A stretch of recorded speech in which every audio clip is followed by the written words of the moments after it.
Hi mga bossing, magandang gabi sa lahat. Diyos mio marimar. So super overtime by kuya mo, Tutoy mga boss.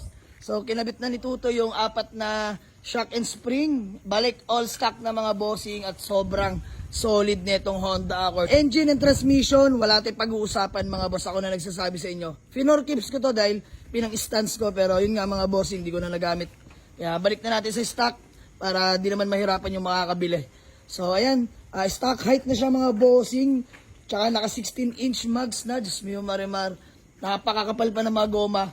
Napaka-solid mga boss. Napakaganda mga nakbo. Kahit only test drive, laban to mga bossing.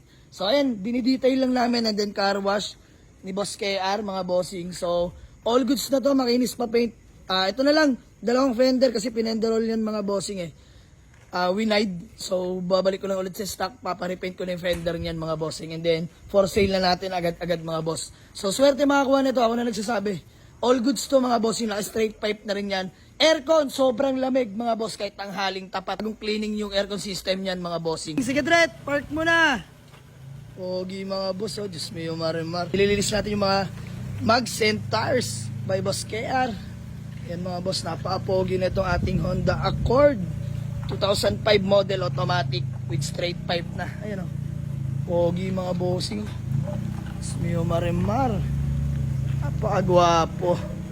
Solid mga boss. Napakaganda ng condition ng kotse na to. Pinanggamit ko to mga bossing. Ayan o. Let's go.